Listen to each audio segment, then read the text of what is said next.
English translation, 350th Contact Monday, the 1st of December 2003, 1457 HRS. Oh, I'm so glad you came here today. Be warmly welcomed, my friend. Be greeted, dear friend. It is a pleasure to see you well.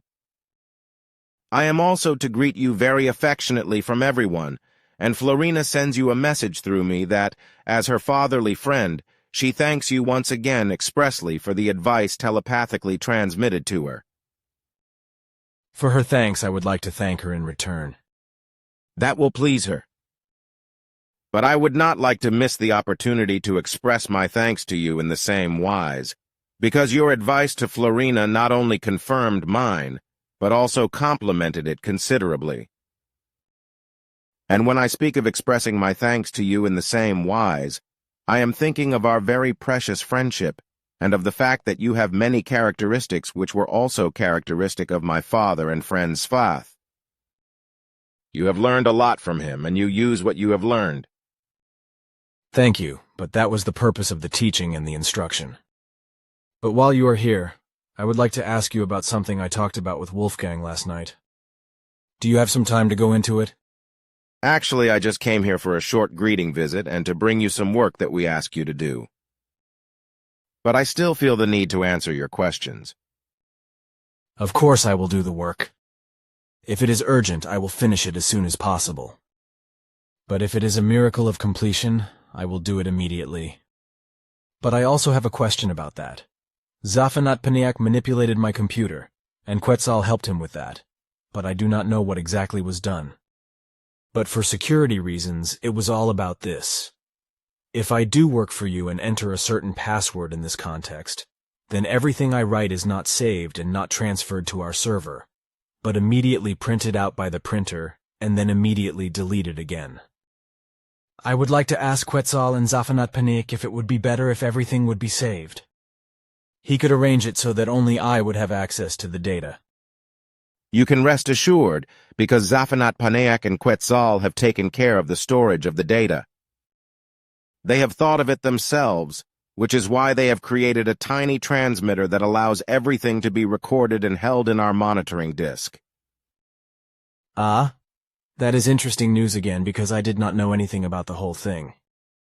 Today I was supposed to inform you about it in the 2 tasks, but you beat me to it with your question. They first wanted to check everything regarding the proper function over a longer period of time. Now they are sure that everything is working correctly and flawlessly.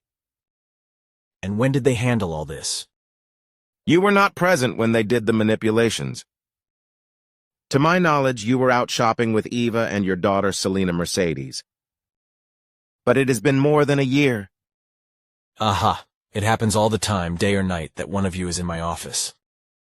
I always notice this when the chair is moved or the computer is turned on when I come back into my office. The CD player is also used and all kinds of music are listened to. Maybe they even make phone calls, maybe to Era or something.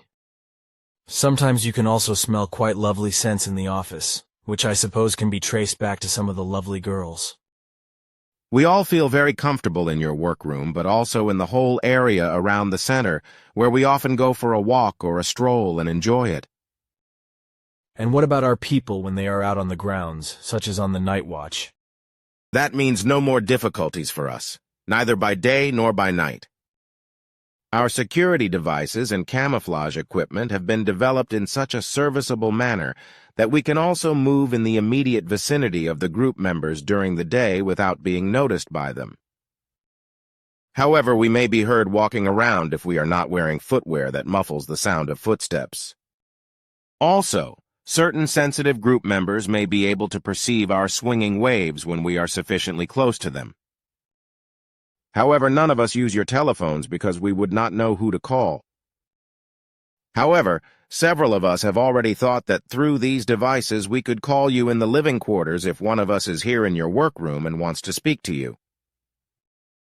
But we did not dare to do so, because if someone other than you were to make the connection through the apparatus, we would not know what to do. But the whole thing would also be just a joke on our part. Yes, what? So you want to have fun with this? Look, if you want to, you can have it, because I am good at talking by phone instead of telepathically. But you are good, my friend, because if someone other than me picks up the talking bone and answers, then you do not have to speak anything, and you can just hang up the phone again, which will break the connection. And if you really want to call me by phone instead of telepathically or loudly, then look here. Just dial 310 here and press the speaker button here. To switch off again, just press the speaker button again. The procedure is known to us. Good. Then I can now put forward my question? Yes. Thank you. It's about all the strange machinations around me in relation to the authorities, the judges, the police, and many people who knew me in my teenage years. I would like to talk about that openly, at least as far as I can remember. The details I do not remember anyway. However, I can still bring everything together roughly, so that we can record it in our conversation report, in order to create clarity. I still have to say that both Svath and Asket were always helpful to me in the time I want to talk about. Often I was also longer times with Svath as well as with Asket when I was on the run again. So then, everything actually began with the experience when I saw the first beamship ship with Father. Stupidly, I told our neighbor Horathshek about it, who was only called Horath, who of course could not keep his mouth shut and carried everything to his wife, who was known as Nagging Horathin. The very same day she came at me and drooled that I was a liar, and that she would drive me out of my silly nonsense and get me to stop lying and to denounce me to the town clerk Gattaker. And in order not to lose any time, she immediately began to put her anger into action by giving me a resounding slap in the face. From then on, I could no longer walk past the neighboring house when the woman was outside, because as soon as she saw me, she ran to beat me up. She also passed this behavior on to my two brothers Gottlieb and Karl, who received an enormous beating from her. Of course, this did not exactly contribute to my mother's joy, so she went straight to the neighboring house and called the Horathin out of the house. When my mother confronted her, it came to fisticuffs, and the nagging Horathin took a blow like she had probably never received such a blow in her life before. This, however, led to the Horathshek's wicked hostility towards our family, and in the end the justice of the peace had to be called in, but he took the side of the Horathin. Mother and father also had to face Gattaker, the town clerk, who also sided with the Horathsheks and especially targeted me and called me an uneducated man, for whom he would stitch and patch up the seams. And indeed he denigrated me all around and got the school board, the youth welfare office, and the whole local council behind him, who harassed me enormously. At school, too, I felt everything, especially through my teacher Hans Frey, who more and more often treated me with a lengthwise glued blackthorn beating, which ultimately led to me playing hooky for more than 170 days and staying longer and longer with Svath. Then one day the nagging Horathin ambushed me in a threshing floor and hit me with full force with a soaking wet linen towel right in my face, which hurt very badly. With presence of mind, as they say, I tore the towel out of her hand, and she was so surprised that she let go of it without resistance, and I was able to hit her in the face as well before I left. She drooled after me in rage and screamed, as I can still remember, that she would now have me taken care of. And that was the beginning of what I want to talk about.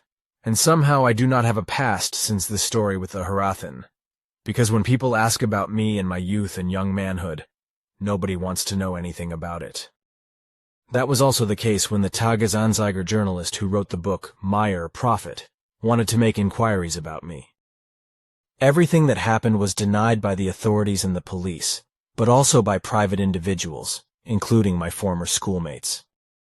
Also, Gary Kinder, the American who wrote the book Light Years about me, did not obtain any information during his investigations. In fact, certain things were vehemently denied. For example, Professor Russley from Rheinau, to whom the Bulak authorities had me transferred to in order to get me out of circulation, is said never to have existed. Similarly, the Bulak authorities denied that they had taken me to Gondiswil in the Emmental canton of Bern, as a hired boy to a rabid farmer who beat me. I got up at 4:30 in the morning and had to work hard all day, because I was not allowed to go to school. Bedtime was then between 22 o'clock HRS and 23 o'clock HRS. Of course I did not like that and took a hike. When the police got hold of me again weeks later, they put me into a pig fattening, dairy and cheese factory in Sarnen, in the canton of Obwalden, where I had to slave away as a boy just like an adult, and where they wanted to mold me into the arch-Catholic faith. Of course I did not like that, so I set off on the journey again. Of course I was picked up by the police again after weeks and taken to a large pig fattening, cheese and dairy in Weggis, Lucerne, where I had to feed and fatten 420 pigs twice a day together with an old farmhand, bring the milk together twice a day for 15 kilometers by bicycle and trailer, and drag the 50 liters of milk churns around by myself. I also had to wash the cheese every day and turn the very heavy wheels alone, which demanded more than my last strength. And because I went out everywhere and went on hikes, the authorities in Bulak found it necessary to admit me to the Albisbrunn youth home near Hausen am Albis, where I learned to make toys in the toy carpentry workshop. But even at this place there was a ruthless supervisor, for whom the beating was more important than some humanity. So I took the slipperdash again and went wandering. Afterwards I came to the Knabenheim Sellnau in the city of Zurich, where I liked it very much and where I learned to turn wood and repair antique furniture. The supervisors were all decent people who could not be accused of anything in regard to the treatment of the inmates. I was also able to move freely in the city, and also to carry out foreign work assignments, despite my young age. But exactly this did not suit the authorities in Bulak, so one day they had me taken away by the police and brought to Brudisellen near Dietlikon ZH, and of course to a boys' home, which had its own large nursery, where I had to work from 7 in the morning until 6 in the evening. Over lunchtime there was 1 hour of food and rest. But even there the responsible people were sometimes extremely violent and gave out beatings. Also, during the summertime, work in the garden was only allowed with the upper body exposed, which had serious consequences. Water sprayers were set up in the garden for irrigation, which were in operation for hours due to the heat of the day, which is why one was hit by the sprayed water again and again during work. As a result, the sun heated up the water drops on the back and damaged the skin, creating large blisters that filled with scorching water. And as this went on day after day, the blisters became inflamed and began to fester when they burst. So my whole back was one big sore spot of pus, but nothing was done about it, because it was simply said that you were soft and did not want to work. So I took the consequences again and set off on a march to somewhere, but finally ended up at home, because my festering back needed the help my mother gave me. Of course, the authorities were aware of this. They immediately let the police go and hide me somewhere in a home again. But when the policeman saw my maltreated back, he took pity on me and reported to the authorities that I first had to recover, which after a good 4 weeks was ready. Then I was picked up again and taken to the Arberg Fortress, a former castle on a rock high above the town of Arberg, an escape-proof building with individual cells in which the inmates were locked up at night. So now I was finally safely housed and could no longer flee.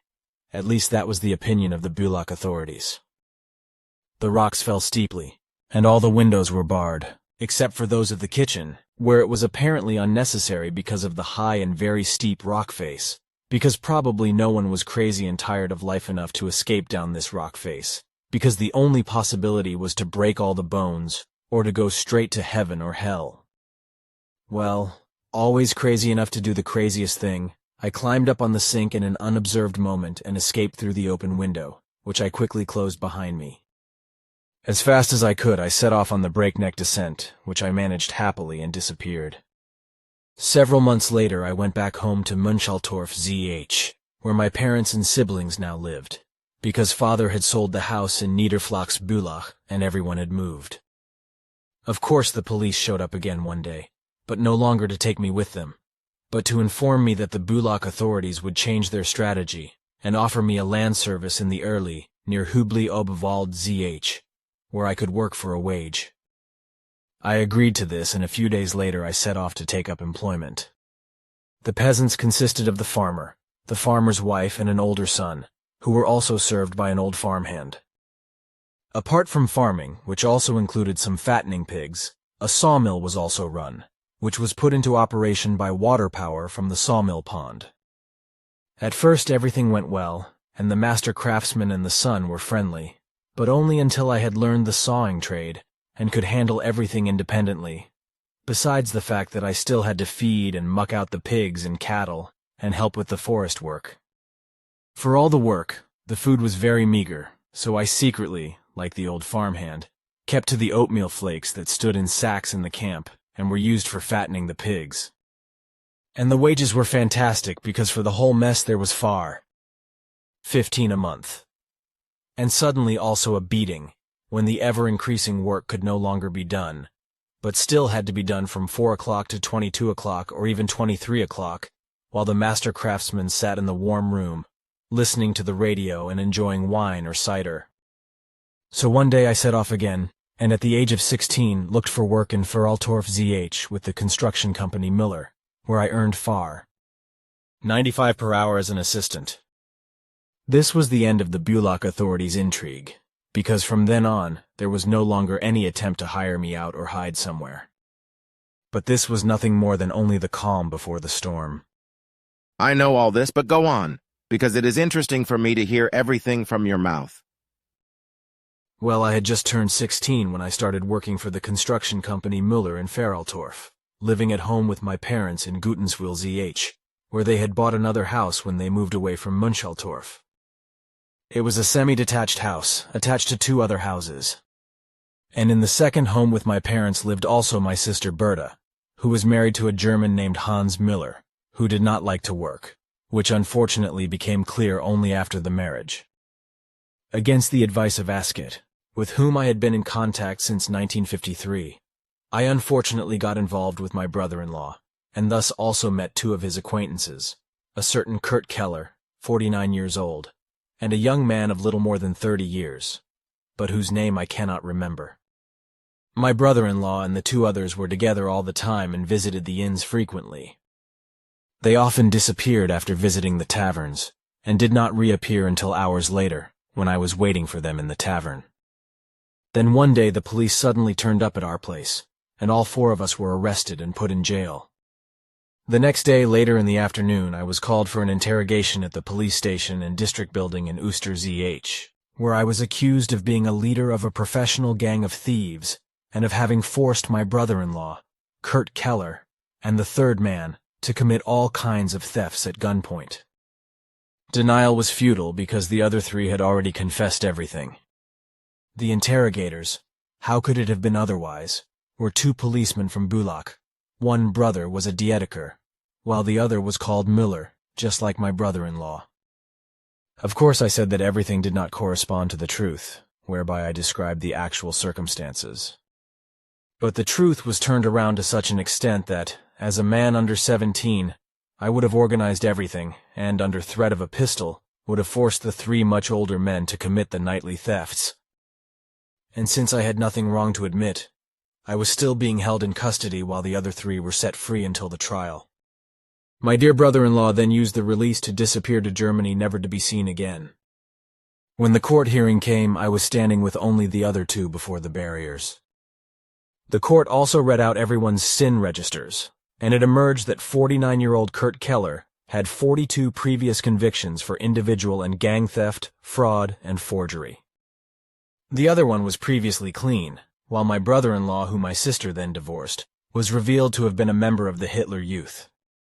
Well, Kurt Keller managed in court to cry with emotion and to play the repentant and the one forced to steal with a pistol by me in such a manner that he was acquitted by a judge who, interestingly enough, came from the district of Bulak. The other man was also acquitted, including my brother-in-law in absentia. On the other hand, I was sentenced to 4 years in prison, absolutely. This, of course, made me furious, so I disappeared from prison, with considerable help from Asket. Months later, I was caught again and transferred to a safer prison, after I had set the cell in Ooster ZH on fire, reducing it to rubble and ashes. As a result, I was taken to the psychiatric hospital in Rheinau, where I was to serve my sentence and be psychiatrically examined. Professor Russley was my assessor, and I was allowed to roam the clinic at night with him, to have discussions with him about creation and the world, or I was allowed to help him to press in hernias and apply compression bandages. Otherwise, one was locked up with the madmen and lunatics in large rooms and at night in rooms where the windows were also locked with triangular locks. Of course, I felt completely out of place among all the madmen, among whom I had to include the orderlies, because they were obviously also no longer quite sane either. And since there were no tools to open doors or windows, I broke a piece of hardwood out of a wooden footstool, which I scraped with a spoon over a long period of time, and formed a triangular key from it. One night, when I went to the toilet before going to bed, I quickly opened the window with it and climbed out, with a depth of 7 meters yawning beneath me, and at the bottom was a concrete slab. Fortunately, as Asket had explained to me days before, with whom I was always in touch, there was a drain pipe from the gutter on the wall of the building, which I shimmed down, at least about 2 meters, before the pipe anchorage broke away from the wall, and the pipe bent down, and I came to the ground with a major fall after all. Already dark outside, it was easy for me to disappear into the bushes, down to the Rhine, where I slid into the cold water and swam far down the river. The next afternoon Asket found me marching across a field. I stayed with her for 2 days and made it clear to her that I wanted to get out of Switzerland and into France. So she brought me to the French border near Arlesheim behind Basel, but I did not tell her what I was up to. Then she left me and was absent for the next months. For my part, I went into the bushes, sneaked across the border, and went to the next village, where I went to the gendarmerie and enlisted in the Foreign Legion. From which you later deserted. That's right. While the discipline has done me a heck of a lot of good, and I have learned a lot, I could not get used to simply killing people without having to act in real self-defense. So I took off and returned to Switzerland, where I turned myself into the police because I thought it was better to be in prison for innocent people than to kill innocent people. No sooner said than done. Back in Switzerland, I turned myself into the police at the border near Basel, and so I was taken to Regensdorf, where, according to the psychiatric report of Professor Rössli, it was decided that I should be released to do a job under supervision. The psychiatry report read something like this: Edward Meyer has escaped from the Rheinau under life-threatening circumstances, and can apparently not be kept in safe custody. He is in acute danger of risking his life in order to escape, which is why he cannot be held in custody any longer. The man is, this is literally in my memory, above average normal. This expert opinion then led to the Bulak authorities in Wittekon Castle ZH submitting a special request to Director Demuth with the question of whether he was willing, as an exception, to accept a young man like me, not as a pupil, but as a simple worker for the horticultural business, the kitchen scaffolding, and the agricultural business. Somehow, I do not know how, Professor Rössli's request came about, so that I spent 2.5 years on several walks there, and then went to Bern, where I learned sandblasting in a company on the Wankdorfeldstrasse. After that, my official journeys and adventures in many countries began. I also know all that, but it does not raise any question. But still, why does no one want to know about the whole thing today? Why do I not seem to have a past with the authorities and the police, etc.? That is what I want to know, and why I have been treated so badly. You should leave it alone, because on the one hand you did not suffer any damage from all this, and on the other hand you have learned an incredible amount from it all. My father Svath as well as Asket helped you a lot during your difficult times. Another person would have suffered some sort of psychological or consciousness-based damage. At the least, another person would have fallen into an inferiority complex, would have built up hatred in himself, and would have sought revenge, would have withdrawn or become antisocial, etc. But to explain why you were treated so badly, you explained the whole origin yourself, namely that you told the man Horacek about the encounter with Svath and his spaceship, which was the trigger for everything. And since the members of the authorities and also certain policemen and judges were very strongly influenced by Horacek's wife and were prejudiced against you, all the intrigues were decreed about you. That was still the case when you were young, but since then everything has changed, so new rules apply today. You were not the only one who was so badly treated, because all over Switzerland such things have happened, and many children and young ones have suffered as a result. Unfortunately, however, many authorities succeeded in destroying the records of their disgrace and erasing all memory of the injustices they had committed, which in some cases happened with the police, as in your case.